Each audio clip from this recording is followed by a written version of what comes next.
Hello dear students. अभी हम बात करने वाले हैं अपने क्लास 10th के चैप्टर नंबर 4 की, carbon and its compound.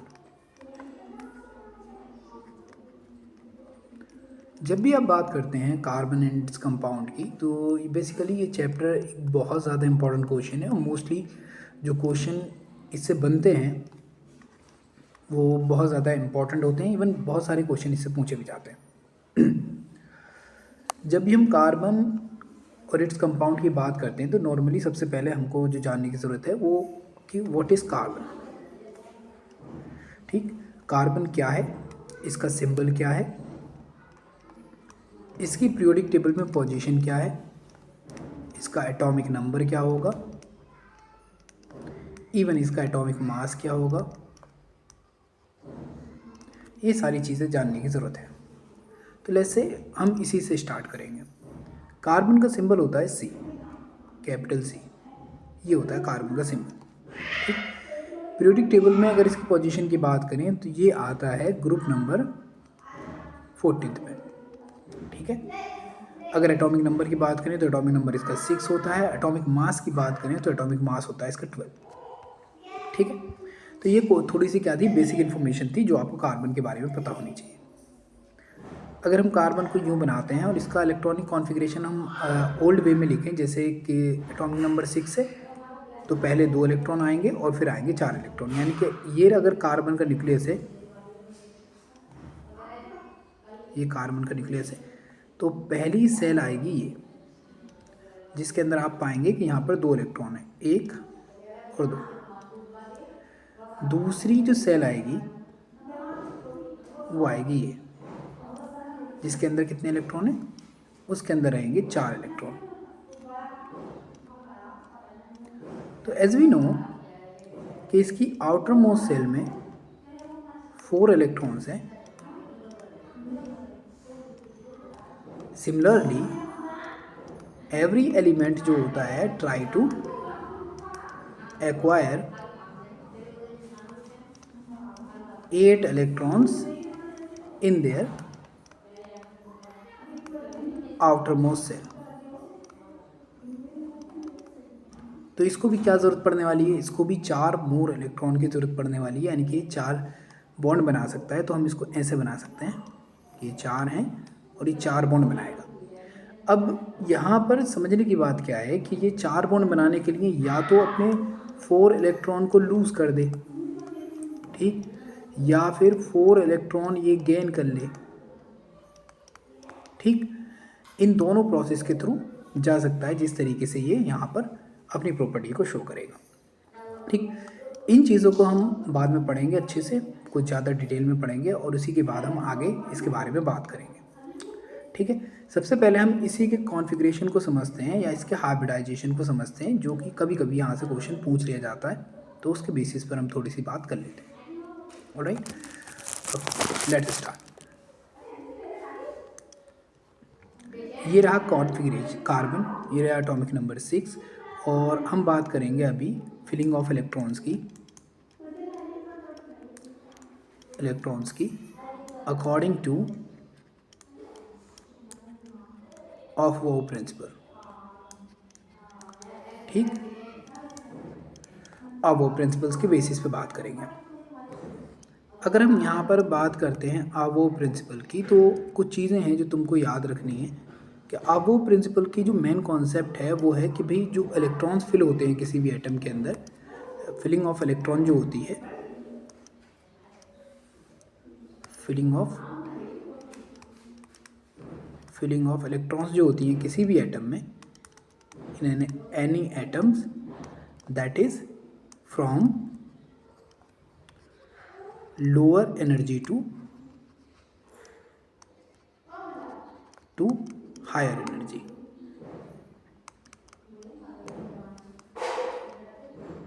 Got it.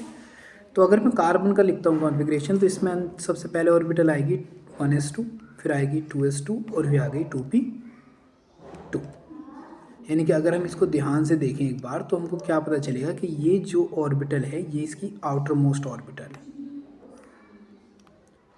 Most orbital है, ठीक। और इसी को बोलते हैं हम ग्राउंड स्टेट। ऑलराइट, ये हो गई हमारी ग्राउंड स्टेट। अब यहाँ पर क्या हुआ है कि ये हमारी एस ऑर्बिटल में सिर्फ एस जो होती है उसके अंदर एक ऑर्बिटल होती है, और जो पी होती है उसमें 3 होती हैं। तो यहाँ पर हमारे पास क्या हो गया, एक इलेक्ट्रॉन यहाँ हो गया, एक यहाँ पर, एक इलेक्ट्रॉन यहाँ है और एक यहाँ पर, यानी कि यहाँ पे 2 थे तो हमने 2 फिल कर दिए एक एक करके, यहाँ पे भी 2 थे तो हमने 2 फिल कर दिए, ठीक। फिर क्या होगा, ये जाएगा एक्साइटेड स्टेट पे। एक्साइटेड स्टेट में क्या होता है कि 2s से जो एक इलेक्ट्रॉन है वो जंप करता है और पहुंच जाता है 2p के अंदर। ये 2p के अंदर यहाँ पे 2p3 हो जाएगा। तो यहाँ पे अब एक्साइटेड स्टेट में क्या है, एक इलेक्ट्रॉन यहाँ पे बचा है, एक इलेक्ट्रॉन ये हो गया, एक इलेक्ट्रॉन ये हो गया, एक इलेक्ट्रॉन ये हो गया। अब अगर आप इसको ध्यान से देखें तो ये सारी की सारी ऑर्बिटल्स, यानी कि all 4 orbitals are having similar electrons, जिसकी वजह से इनकी जो एनर्जी है वो भी क्या हो गई, सिमिलर हो गई, यानी कि ये सब की सब क्या है, डी जनरेट है। अब ये डी जनरेट है तो ये सारी की सारी ऑर्बिटल आपस में क्या करेंगी, कंबाइन कर जाएंगी, और कंबाइन करने के बाद 4 नई ऑर्बिटल्स बनाएंगी जिनको बोलेंगे हम sp3 हाइब्रिड ऑर्बिटल्स, ठीक। कितनी बनी है, 4, ठीक। और इसको बोलते हैं हम sp3 हाइब्रिडाइजेशन, ठीक। और सबके अंदर एक एक इलेक्ट्रॉन फिल हुआ है, क्यों, क्योंकि सबके पास सिमिलर इलेक्ट्रॉन थे, दैट्स वाई इन्होंने 4 sp3 हाइब्रिड ऑर्बिटल बना लिए, ठीक। जब हम नॉर्मली किसी भी एटम के बारे में बात करते हैं तो यहाँ पर जो ये हाइब्रिडाइजेशन आया है ये बताता है किसी भी मॉलिक्यूल की ज्योमेट्री के बारे में, ठीक, ज्योमेट्री या शेप के बारे में। अब यहाँ पर एक एस है और 3 पी हैं, जैसे जहाँ पर यहाँ पे भी आप देख रहे हैं एक एस है और 3 पी हैं, यानी कि जो sp3 की एक ऑर्बिटल होती है उसमें s परसेंटेज जो करेक्टर होगा वो होगा 25%। अब इसको 100 मान रखा है हमने टोटल, तो जो p करेक्टर होगा, p परसेंट करेक्टर, वो होगा 75%, ठीक। तो इस तरीके से ये हाइब्रिडाइजेशन इसका निकल के आता है, जिसमें हमको करेक्टर के बारे में भी पता चल गया। अब इसका जो मेन थिंग है, यानी कि जो भी हम बात करने वाले हैं अभी इसके बारे में, वो हम फर्दर अगली वीडियो में या इसी के अंदर हम अभी डिटेल में बात करेंगे कि क्यों ये इम्पोर्टेंट है। जैसा आप जानते हैं कि एस ऑर्बिटल जो होती है, अगर आप जानते नहीं हैं, आपने पढ़ नहीं रखा है, तो इसको थोड़ा सा आप रिलेट करें, बिकॉज इट इज़ इम्पॉर्टेंट। जो एस ऑर्बिटल होती है वो स्फेरिकल होती है, इसी तरीके से जो p ऑर्बिटल होती है वो डम्बल शेप होती है। तो हम पहले लेते हैं px, फिर हम बात करते हैं py की, py भी डम्बल शेप होगी, तो ये आ गई py, और फिर आ जाती है pz, ये आ गई। अगर ये तीनों ऑर्बिटल, ये 1 2 3 4 ऑर्बिटल, ये तीनों p वाली जो ऑर्बिटल्स हैं, ये 3 जो हैं ये p वाली ऑर्बिटल्स हैं, ये आपस में कंबाइन करती हैं तो ये 4 नई ऑर्बिटल बनाती हैं जो कुछ ऐसी होगी, ठीक। इसको बोलेंगे 4sp3 हाइब्रिड ऑर्बिटल। अब बीइंग हाइब्रिड ऑर्बिटल ये क्या करेगी कि कार्बन जो है हमारे पास,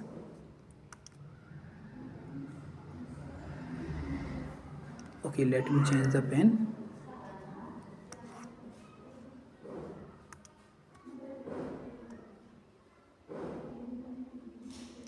ये आ गया लार्जर वाला लोब, ये स्मॉलर लोब है।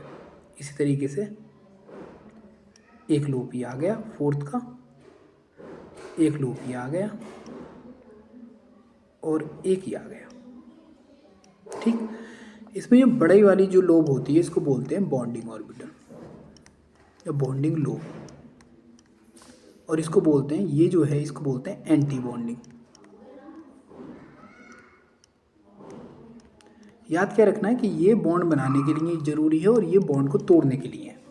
ठीक, अब यहाँ पर हर एक लोब के अंदर जो हर एक ऑर्बिटल हमने बना रखी है उसकी हर एक लोब के अंदर एक एक इलेक्ट्रॉन रहेगा।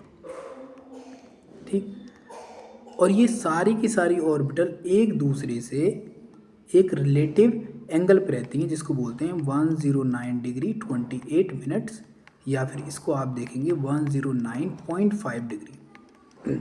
इस तरीके से आपको आसानी से मिल जाएगा। ऑलराइट, तो सिर्फ इतनी कंडीशन इसकी जो हमको सेटिस्फाई करनी होती है। अगर मैं इस कार्बन को यू बना दूं,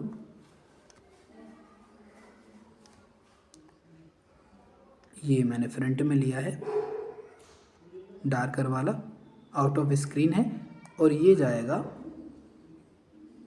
back side inside the skin. अगर मैं इसको ज्वाइन करता हूँ यहाँ से,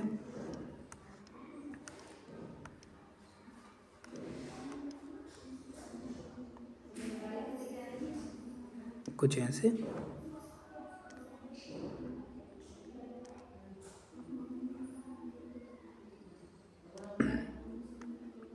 फिर इसको इससे, और देन इसको यहाँ पे रखें।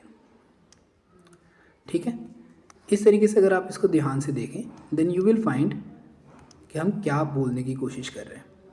देखिए ये सवाल जो सामने वाला हिस्सा है इसको मैंने बोला वन प्लेन, ये दूसरा वाला दूसरा फेज़ हो गया, एक ये नीचे से जाएंगे तो ये हो जाएगा हमारा तीसरा फेज़, और एक इसकी बैक साइड की ओर है वो है फोर्थ फेज़, यानी कि इसके 4 हेड हो गए। इसी वजह से इस स्ट्रक्चर को बोलते हैं टेट्राहेड्रल। और ये आती कहाँ से? ये आती है जब कहीं पर होता है sp3 हाइब्रिडाइजेशन। ठीक, तो सीबीएसई के पेपर में एक क्वेश्चन आया था, आई थिंक क्वेश्चन था अराउंड 2022 में। उन्होंने पूछा था ये बताएं कि कार्बन का एक नॉर्मल सा हाइब्रिडाइजेशन क्या होता है। तो हाइब्रिडाइजेशन sp3 हाइब्रिडाइजेशन होता है। ठीक, शेप के बारे में पूछा गया है क्वेश्चन, और शेप होती है टेट्राहेड्रल। ये नॉर्मल वाली शेप है जिसमें कार्बन आपको मोस्ट ऑफ द टाइम मिल जाएगा, जिसमें वो सबसे ज़्यादा स्टेबल होता है। ठीक है, तो इस तरीके से क्या कर सकते हैं आप, इसके क्वेश्चंस के आंसर कर सकते हैं अगर आपके ये सारी चीज़ें समझ में आ गई हों तो। ओके, अब सवाल उठता है कि जो नेचर में सब्सटेंस पाए जाते हैं वो एलिमेंट्स के बने होते हैं। They are made up of elements compounds, यानी कि वो एलिमेंट्स के बने हैं और कंपाउंड्स के बने होते हैं। ठीक, या फिर इन सब के मिक्सचर होते हैं। We all know about that कि भैया ये इसी तरीके से तो काम करेगी चीज़ें। अब कैसे पता करें कि कोई कंपाउंड है, कोई भी एक सब्सटेंस है या कंपाउंड है, वो सब्सटेंस कंटेन्स कार्बन। ठीक, जैसे फॉर एग्जांपल आपके पास कोई पेपर है, कोई प्लास्टिक की चीज़ है, ठीक, कोई बुक है या कोई वुड है, ये कुछ भी है आपके पास। How can we get to know कि भाई ये सारी चीज़ें जो हैं ये कंटेन करती हैं कार्बन, या इस जैसी बहुत सारी चीज़ें हैं जो कार्बन कंटेन करती होंगी, और इस बात की जानकारी हमको कैसे मिलेगी? तो व्हेन जो भी सैंपल आपके पास है, अगर आप उस सैंपल को लेते हो और उसको बर्न करते हो, ऑक्सीजन के साथ बर्न करते हो, ठीक, तो प्रोड्यूस करता है कोई भी गैस। लेट्स से मैंने बोला कि यहाँ पर कोई गैस ए प्रोड्यूस कर रहा है। ठीक, और इस गैस के ए प्रोड्यूस करने के बाद अगर तुम इस ए गैस को लेकर जाओ और इसको पास करवाओ लाइम वाटर, यह है लाइम वाटर, चूने का पानी, या इसको बोलते हैं कैल्शियम हाइड्रोक्साइड। और अगर इसका कलर जो भी ये सब्सटेंस बन के आएगा, जो भी ये सब्सटेंस सपोज करें बी बन के आया, इसका कलर क्या हो जाए? मिल्की वाइट हो जाए, मिल्की वाइट आ जाए, तो दैट प्रूव्स कि भाई ये जो कंपाउंड है इट कंटेन्स कार्बन।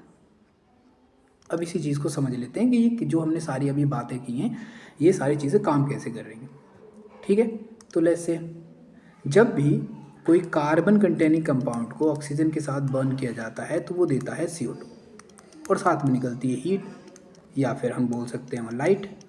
ठीक, अगर ये कार्बन डाइऑक्साइड जो गैस है इसको हम पास करवा दें कैल्शियम हाइड्रोक्साइड के ऊपर, तो ये रिएक्ट करता है उसके साथ, वो बना लेता है कैल्शियम कार्बोनेट। ठीक, कैल्शियम कार्बोनेट। ये होता है milky white, that proves the presence of carbon dioxide, कि हाँ यहाँ पर कार्बन डाइऑक्साइड है। अगर हम फर्दर इस कार्बन डाइऑक्साइड को पास करवाएं इसके ऊपर, तो ये फिर बनाता है कैल्शियम हाइड्रोजन कार्बोनेट। और जो कैल्शियम हाइड्रोजन कार्बोनेट जो बन के आया, ये होता है soluble and colourless. That also proves the presence of carbon dioxide in the compound. ठीक, तो going through this process we could like relate the things, और उससे जो भी क्वेश्चन आंसर बन सकते हैं हम उस पॉसिबिलिटीज़ को समझ सकते हैं। तो ये इसको टेस्ट भी बोलते हैं, टेस्ट फॉर कार्बन डाइऑक्साइड। ठीक है, तो आप टेस्ट में भी इसको यूज़ कर सकते हैं, और किसी सब्सटेंस में वो चीज़ है या नहीं ये भी आप यहाँ से पता कर सकते हैं। ठीक, तो जैसे सपोज करें आप फूड मटेरियल में कार्बन है या नहीं है, जैसे क्लोथ्स हैं उसमें कार्बन्स होते हैं, ऐसी मेडिसिन्स होते हैं, मेडिसिन्स भी कार्बन की बनी होती हैं। ठीक, और इसी तरीके से आपकी बुक्स हैं वो भी कार्बन्स की बनी होती हैं, because they are all made up of carbons.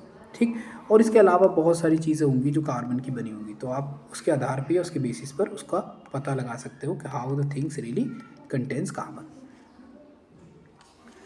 Now we are moving toward the next topic, जो हम अभी यहीं पे बात करने वाले हैं कि भाई देखो, कार्बन नेचर में एक बहुत इंपॉर्टेंट चीज़ है। जैसे आपकी body that is also contains a lot of carbon, तो आपकी बॉडी में भी कार्बन है, उसी के बेसिस पर हम समझेंगे।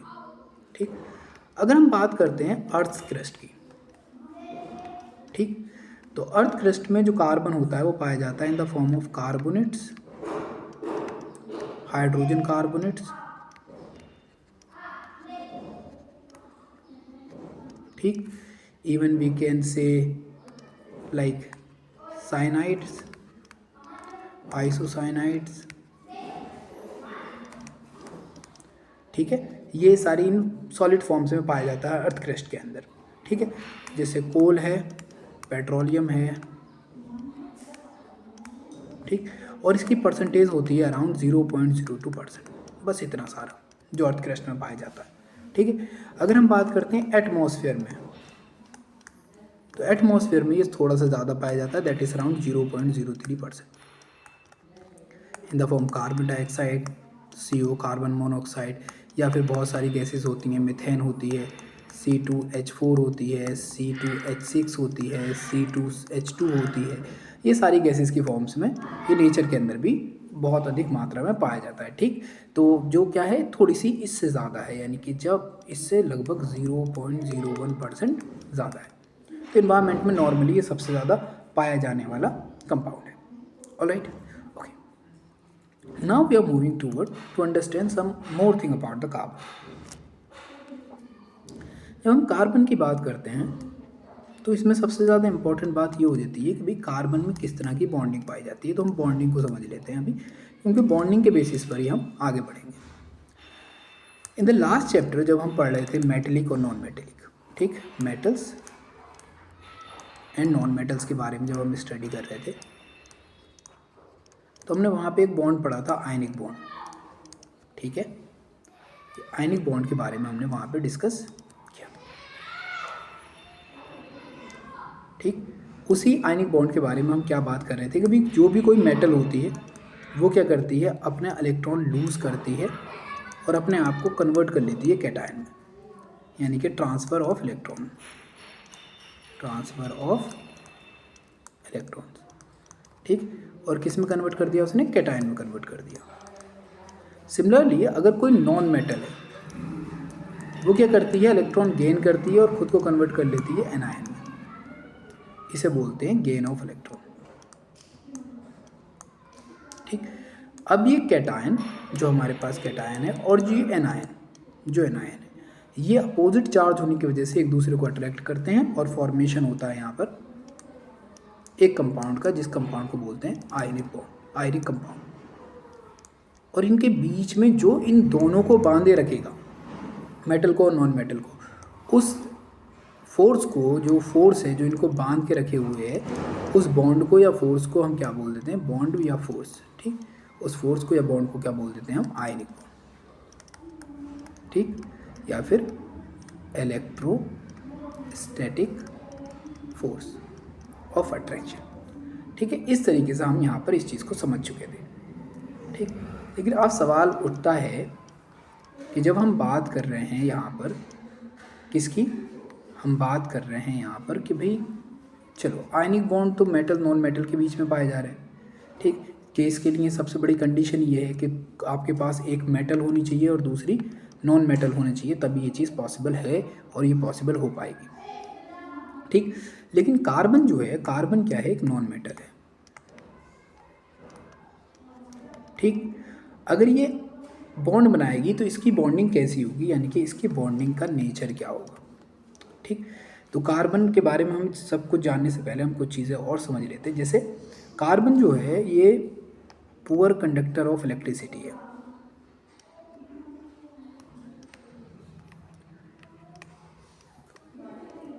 इलेक्ट्रिसिटी है, जबकि हम आयनिक के बारे में जानते थे they are good conductor of electricity, ठीक है। अब इनका गुड कंडक्टर होने का रीज़न क्या था, because they breaks into ions, और जब ये आयंस में ब्रेक होते हैं तो आयंस ही क्या होते हैं, रिस्पॉन्सिबल होते हैं तो transfer charge from one side to another, यानी कि एक टर्मिनल से दूसरे टर्मिनल पर चार्ज तभी जाएगा जब वहाँ पर क्या होना चाहिए, आपके पास आयंस होने चाहिए। But they are poor conductor, तो इसका मतलब तो सीधा सा ये होगा, they does not break,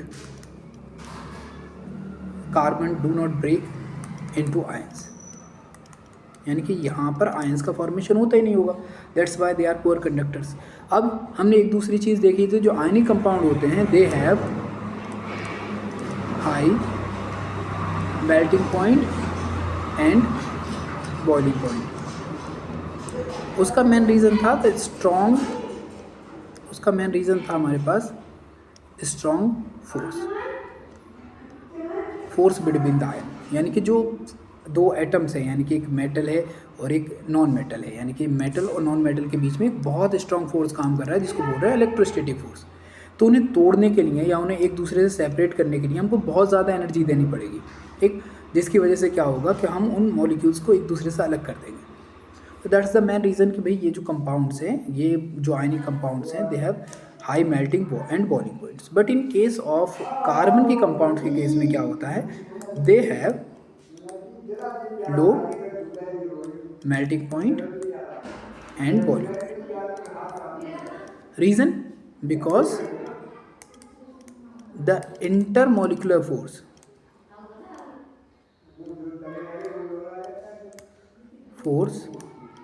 between molecule is weaker than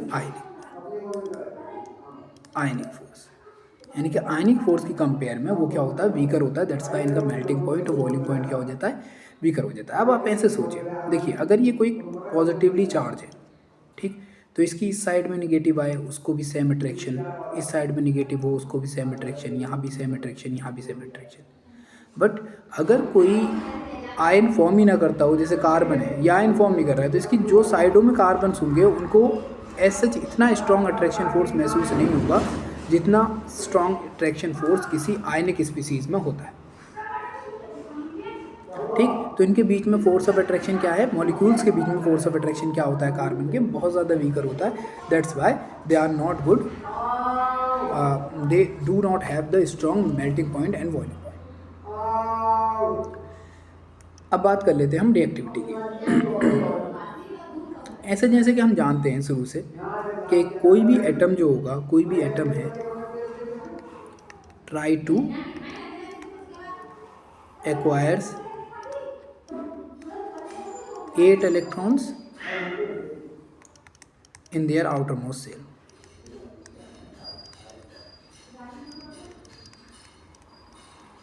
और इसके पीछे रीज़न क्या होता है कि भाई कोई भी एलिमेंट चाहता है कि उसका जो कॉन्फ़िगरेशन है ना वो सिमिलर हो जाए, सिमिलर टू नोबल गैसेस। क्योंकि अगर एक बार ऑर्बिटल फुल हो गए तो ऑर्बिटल के फुल होते ही क्या होगा, उसको गेन हो जाएगी स्टेबिलिटी। अब everything want to gain stability, तो अब स्टेबिलिटी को गेन करने के लिए ये एलिमेंट्स क्या करते हैं, ये अपनी नई नई तरीके अपनाएंगे।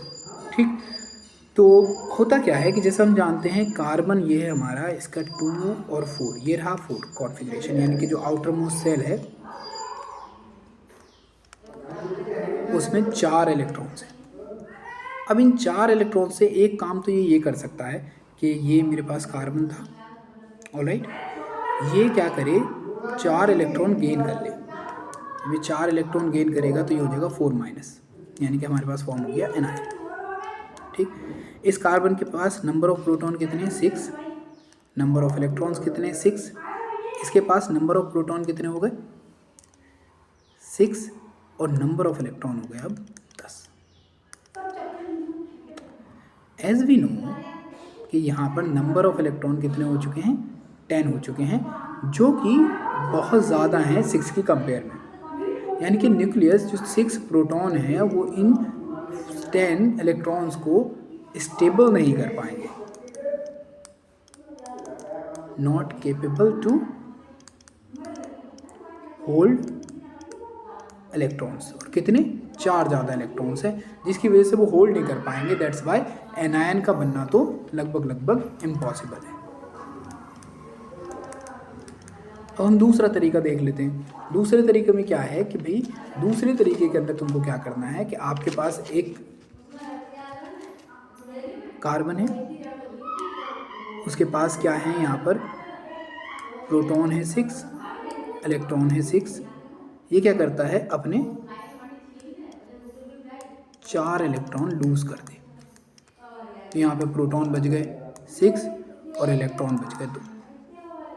ठीक, पहली चीज़ तो ये है कि सिर्फ और सिर्फ 2 इलेक्ट्रॉन और 6 प्रोटॉन, जो न्यूक्लियस होगा कार्बन का, जैसे ये न्यूक्लियस है और ये रहे इलेक्ट्रॉन्स, एक इलेक्ट्रॉन दूसरा इलेक्ट्रॉन।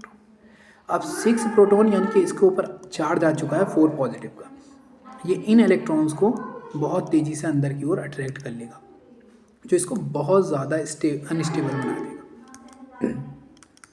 और दूसरा तरीका ये है कि 4 इलेक्ट्रॉन किसी एटम से निकालने के लिए we need a lot of energy, जिसको भी नेचुरली या एक प्रोसेस के थ्रू बहुत डिफ़िकल्टी से पूरा किया जाएगा, वो भी एक क्या है, इम्पॉसिबल कंडीशन है। ठीक, कर सकते हैं बट उसकी स्टेबिलिटी के साथ कॉम्प्रोमाइज़ हो जाएगा। ठीक, अब इस चीज़ को ध्यान में रखते हुए what we really need to do, we find out कि जो कार्बन होता है, टू ओवरकम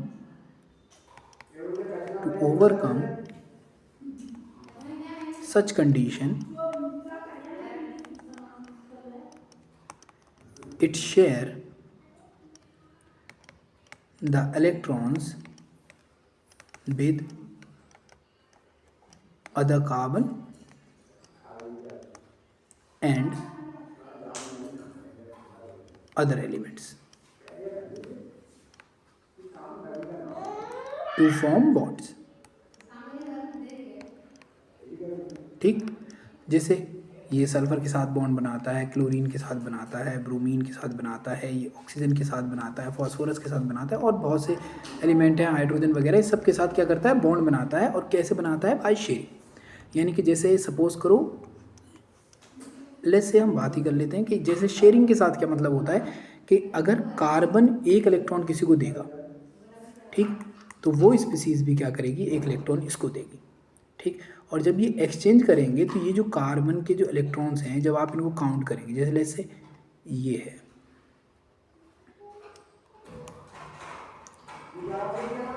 ठीक, तो जब हम काउंट करेंगे इन इलेक्ट्रॉन को,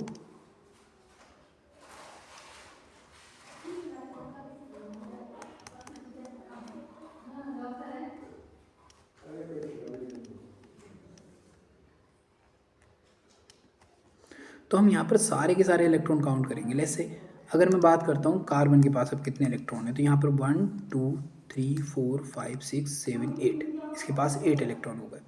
ऐसे हाइड्रोजन के पास कितने इलेक्ट्रॉन हैं, तो इसके पास 1 2 1 2 1 2 1 2, तो इसके भी क्या हो गए, 2 इलेक्ट्रॉन हो गए। अब इसकी भी आउटर मोस्ट सेल का ऑक्टेट कंप्लीट हो चुका है। ठीक, और हाइड्रोजन हमेशा करता है डुप्लेट सिमिलर टू हीलियम। तो इसका भी कंप्लीट हो चुका है। तो ये मॉलिक्यूल कंप्लीटली क्या हो गया, स्टेबल हो गया। अब इसमें क्या होता है, इलेक्ट्रॉन भी पूरे हो जाते हैं और साथ में जो भी एलिमेंट्स आपस में बॉन्ड बनाएंगे उनकी ऑर्बिटल क्या हो जाएंगी, कंप्लीट हो जाएंगी। ठीक, तो ये जो कहलाती है, ये कहलाती है शेयरिंग या mutual sharing of electron of equal number of electron is called covalent bond. इनको क्या बोलते हैं हम, कोवेलेंट बॉन्ड बोलते हैं। ठीक, अब यहाँ पर हम अभी जो बात करने वाले हैं वो जनरली हम कोवेलेंट बॉन्ड के बारे में ही बात करेंगे कि भाई ये प्रॉब्लम किस लिए ज़रूरत पड़ी। बिकॉज एज वी नो कि भाई एलिमेंट जो था इतना स्टेबल नहीं बना पा रहा था, यानी कि वो ना ही कैटायन बना पा रहा था, और ना ही एनायन बना पा रहा था। तो इस सिचुएशन को ओवरकम करने के लिए उसने एक नई थियरी निकाली और बोला कि भाई हम क्या करेंगे, हम शेयरिंग करेंगे, शेयरिंग ऑफ इलेक्ट्रॉन करेंगे। जो भी स्पीसीज या जो भी एटम हमारे पास आएगा हम उसको इक्वल नंबर ऑफ इलेक्ट्रॉन देंगे, और उसके बदले में हम उससे भी क्या लेंगे, इक्वल नंबर ऑफ इलेक्ट्रॉन लेंगे। ठीक, अब जब इक्वल नंबर ऑफ इलेक्ट्रॉन हमको उधर से मिल गए, इक्वल नंबर ऑफ इलेक्ट्रॉन इधर से मिल गए, तो दोनों की जो ऑर्बिटल्स थी, वो ऑर्बिटल्स की जो डिमांड थी दैट कंप्लीट हो जाएगी, वो डिमांड कंप्लीट हो जाएगी। और एक बॉन्ड का फॉर्मेशन होगा जो कैसा होगा, एक साझेदारी वाली बॉन्ड होगा, यानी कि शेयर्ड बॉन्ड होगा जो दोनों की डिमांड को पूरा कर देगा। और इसी बॉन्ड का हमने नाम रख दिया कि ये बॉन्ड जो होगा वो होगा कोवेलेंट बॉन्ड। ठीक है, इसी बॉन्ड को हमने नाम के दे दिया कि ये बॉन्ड हो जाएगा हमारा कोवेलेंट बॉन्ड। तो यहाँ पर ये चीज़ क्या हो गई, कंप्लीटली क्लियर हो गई कि हाँ भाई इस तरीके से बॉन्ड बनते हैं, जो शेयरिंग के थ्रू बनते हैं। अब सवाल उठता है कि शेयरिंग के थ्रू जो बॉन्ड बनते हैं सिर्फ क्या कार्बन ही बना पाता है? नहीं, देखो जो भी एलिमेंट्स के बीच में जो एटम्स होंगे, इफ देयर इलेक्ट्रोनेगेटिविटी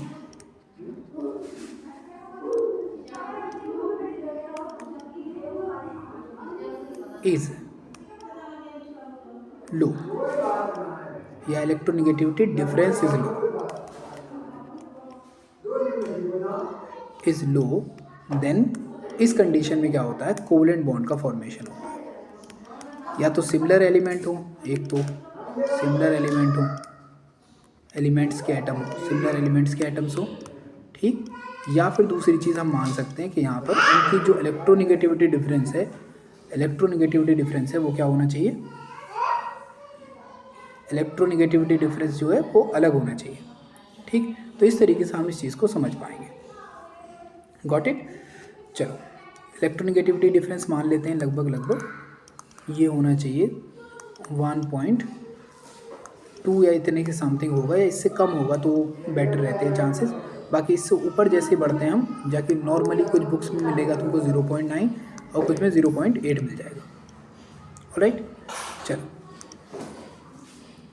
अभी बात करते हैं, जैसे सपोज करो एक हाइड्रोजन है हमारे पास, हाइड्रोजन का एटॉमिक नंबर होता है 1, ऐसे ही दूसरा हाइड्रोजन है उसका एटॉमिक नंबर 1 है।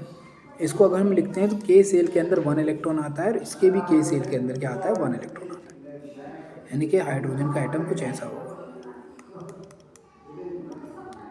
ऐसे ही दूसरे हाइड्रोजन में ऐसा हो जाएगा। अगर हम दोनों हाइड्रोजन को एक दूसरे के पास लेकर आए,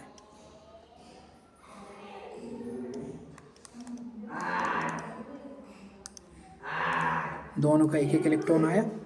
अब अगर आप देखो इसके काउंट करो इस वाले के, तो इसके 1 2 यानी कि इसके पास 2 इलेक्ट्रॉन है, यानी कि इसका कॉन्फ़िगरेशन सिमिलर टू हो गया हीलियम।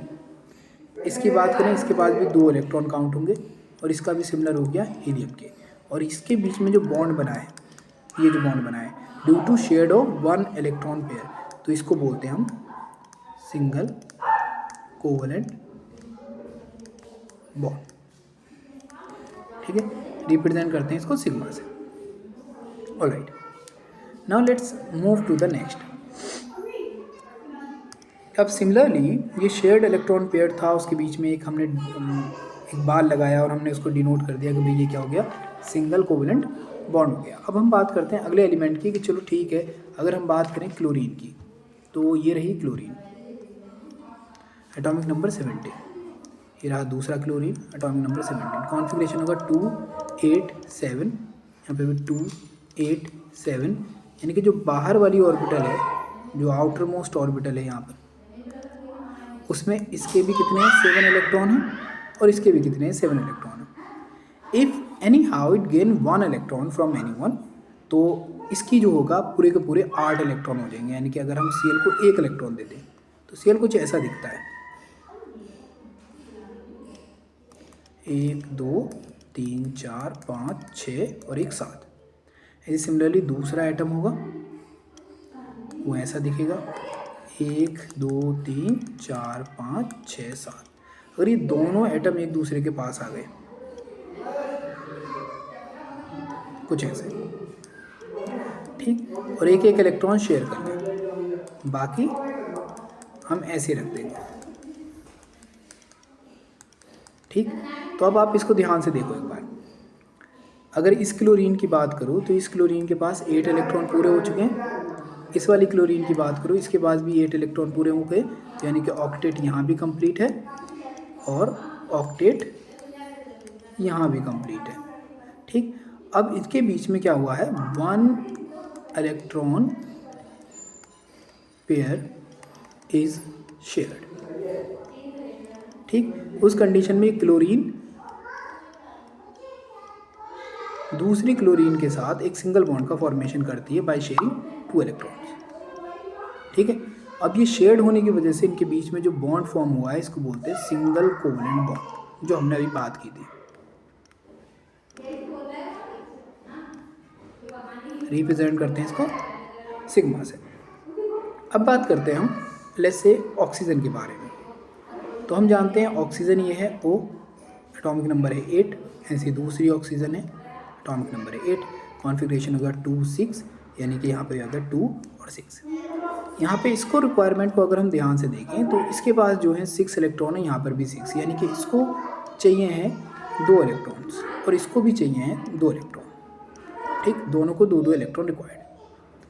अगर हम एक एटम को बनाएं, यहाँ पर ये मेरे पास ऑक्सीजन है और मैं यहाँ पे दिखाता हूँ कि ये इलेक्ट्रॉन्स है इसके। सिमिलरली मेरे पास ये दूसरी वाली ऑक्सीजन है, ठीक, और इसके पास भी 6 इलेक्ट्रॉन। अगर ये दोनों ऑक्सीजन एक दूसरे के पास आ जाए,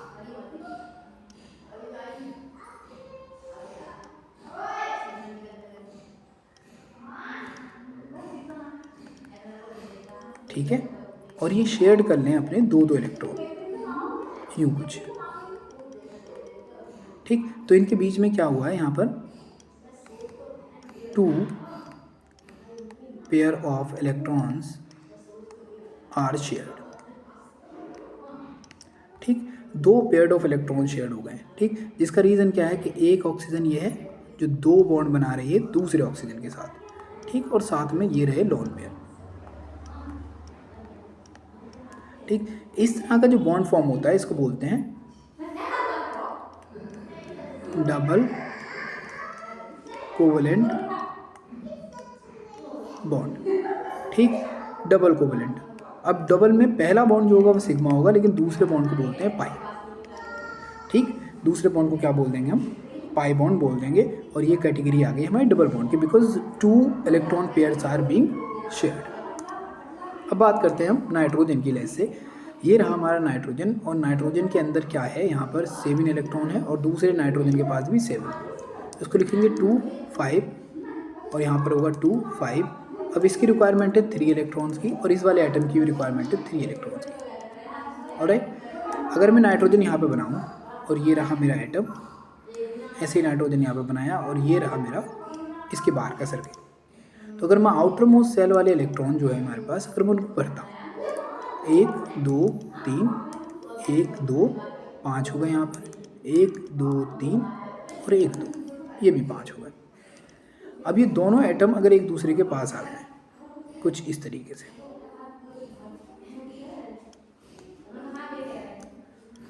एंड देन ये क्या करें, पेयरिंग कर लें अपनी,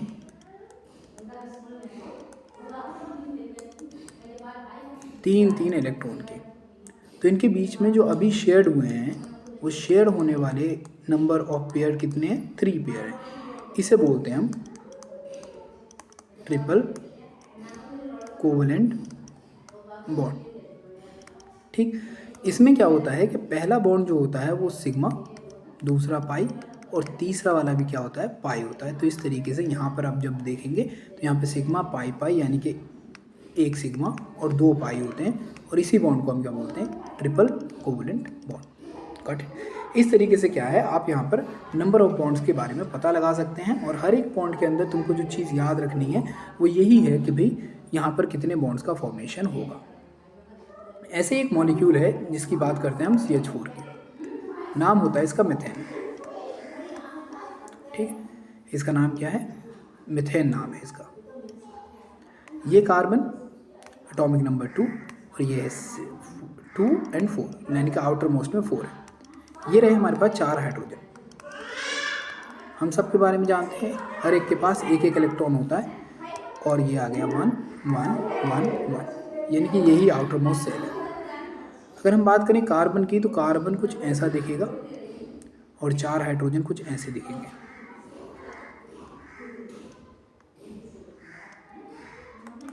ठीक, कुछ इस तरीके।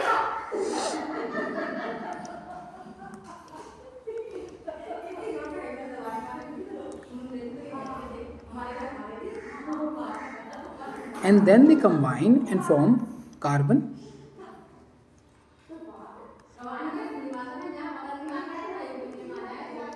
ओके, ऐसे बनाते हैं हम कार्बन आउटर मोस्ट सेल,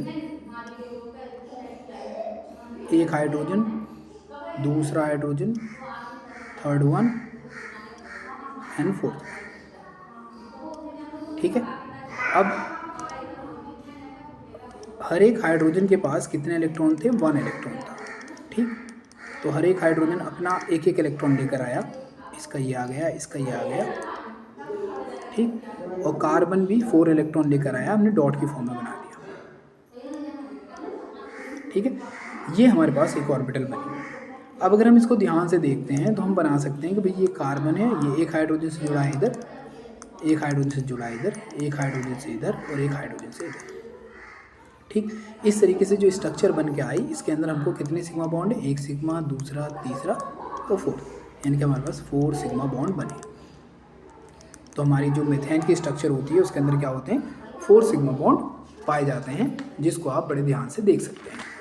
ठीक, अब हम बात करने वाले हैं इसके आगे। हमने अभी बात की कि भाई देखो कोवलेंट बॉन्ड जो होते हैं, हम अभी बात कर चुके हैं कि जो कोवलेंट बॉन्ड होते हैं they are formed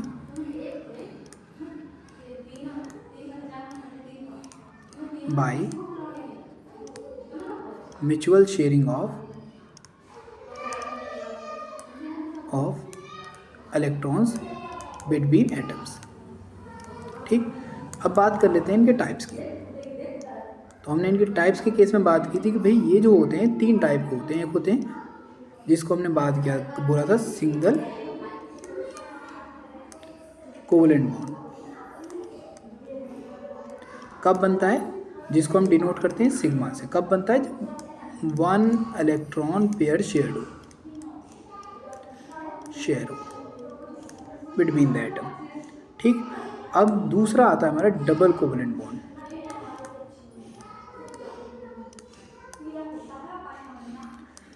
कैसे दिखाते हैं? सिग्मा होता है और एक पाई होता है। ठीक, कब बनता है? When 2 electron pairs shared. और लास्ट वन आता है हमारा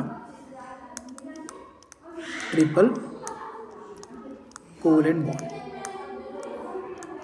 इसमें क्या होता है? एक सिग्मा और 2 पाई होते हैं, और ये बनता है जब 3 इलेक्ट्रॉन पेयर शेयर्ड।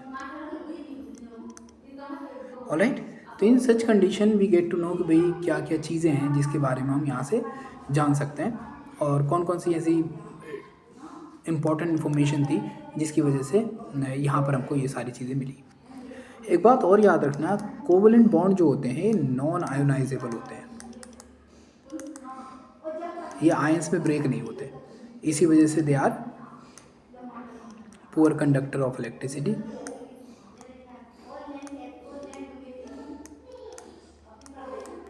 और साथ में they have low melting point and boiling point. Alright, okay. अब बात कर लेते हैं हम कुछ 2-3 चीज़ों की और, कि जो कोवैलेंसी की वजह से जो, जैसे सपोज करो ये कार्बन कार्बन के बीच में जो बॉन्ड एक फॉर्म हुआ, जैसे ये कहलाएगा कोवैलेंट बॉन्ड। ये स्ट्रांग ही होता है, ये बॉन्ड स्ट्रांग होता है। लेकिन अगर दो मॉलिक्यूल हैं, जैसे दो अलग अलग मॉलिक्यूल हैं, ये इनके बीच में जो बॉन्ड है, यानी कि जो उसमें पोल्स वगैरह नहीं बन रहे हैं या पोलरिटी बहुत कम होती है, इनकी पोलरिटी होती नहीं है लगभग, तो जिसकी वजह से जो इनके बीच में जो अट्रैक्शन फोर्स है इन्हीं दो मॉलिक्यूल्स के बीच में, इसको बोल सकते हैं हम इंटरमॉलिक्यूलर, वो क्या होता है, वो लो होता है, जिसकी जो results into low melting point and volume. ये रीज़न है, ठीक है। और वही रीज़न होता है कि इनकी कोवैलेंसी के ऊपर भी इस चीज़ का बहुत ज़्यादा असर पड़ता है। ओके, अब हम बात कर लेते हैं इसके वर्सेटाइल नेचर का।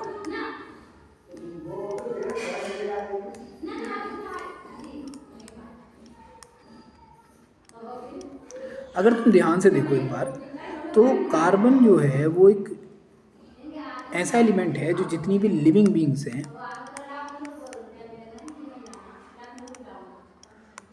उनकी स्ट्रक्चरल और फंक्शन इकाई के अंदर, फंक्शनल रोल के अंदर सबसे ज़्यादा इम्पोर्टेंट रोल प्ले करता है। तो ये बहुत ज़्यादा इम्पॉर्टेंट है किसी भी लिविंग बीइंग के अंदर, क्योंकि हमारी बॉडी, प्लांट्स वगैरह सब में कार्बन एक बहुत ज़्यादा क्वांटिटी में पाया जाता है, और इट मेक्स इनेबल कि ये बहुत ज़्यादा नंबर ऑफ कंपाउंड्स का फॉर्मेशन करता है। इवन आप जान सकते हैं कि जो हमारी पीरियोडिक टेबल में 118 एलिमेंट्स हैं टोटल, उन सब की कंपेयर में अगर हम कार्बन को निकालें तो ये 17 बच जाएंगे। तो उन सब की कंपेयर में जो हमारा कार्बन है उसके मैक्सिमम कंपाउंड फॉर्म होते हैं। अब इसका रीज़न क्या है, मेन रीज़न क्या है? तो इसका पहला रीज़न है कि ये टेट्रावेलेंट है एंड साथ में स्मॉल है, ठीक। Being tetravalent it can form bond with carbon as well as other atoms, ठीक। और कितने बॉन्ड फॉर्म कर सकता है? 4 बॉन्ड फॉर्म कर सकता है। तो यानी कि वैरायटी ऑफ बॉन्ड्स फॉर्म करने की टेंडेंसी पाई जाती है, जिसकी वजह से ये एक वर्सेटाइल नेचर शो करेगा और इसके नंबर ऑफ कंपाउंड पॉसिबल हो जाएंगे। दूसरा होता है जिसको बोलते हैं हम catenation, making long chains by self linking।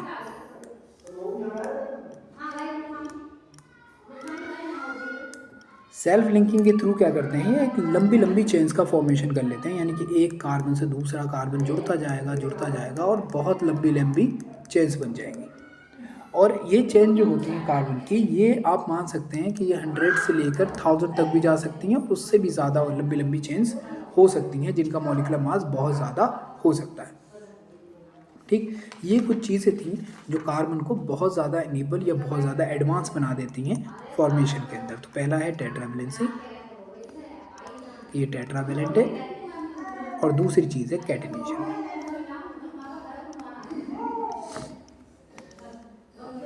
अगर हम सिलिकॉन की बात करें तो सिलिकॉन भी 7 से 8 एटम ही जुड़ पाते हैं, और वो भी बहुत ज़्यादा रिएक्टिव हो जाता है, ठीक। ऐसे ही अगर फास्फोरस की बात करें तो 4, और सल्फ़र की बात करें तो 8, ठीक। तो इन्हीं रीजंस की वजह से ये क्या है, कैटिनेशन में क्या होता है, बहुत नंबर ऑफ मॉलिक्यूल्स आपस में बॉन्ड बना लेंगे, जिसकी वजह से ये क्या हो जाता है, बहुत ज़्यादा स्टेबल हो जाएगा। Now we are going through something that is if any compound having carbon and hydrogen, तो ऐसे कंपाउंड को नाम दिया गया हाइड्रोकार्बन। ठीक, जिसके अंदर सिर्फ और सिर्फ क्या हो कि सिर्फ और सिर्फ कार्बन हो और हाइड्रोजन हो, इनको क्या बोलते हैं, हाइड्रोकार्बन। ठीक, तो हाइड्रोकार्बन को हम जब बात करते हैं हाइड्रोकार्बन की, तो हाइड्रोकार्बन को हम दो पार्ट में डिवाइड कर देते हैं। एक होते हैं सैचुरेटेड और एक होते हैं अनसैचुरेटेड। ठीक, अब ये सैचुरेशन और अनसैचुरेशन डिसाइड किया गया है ऑन द बेसिस ऑफ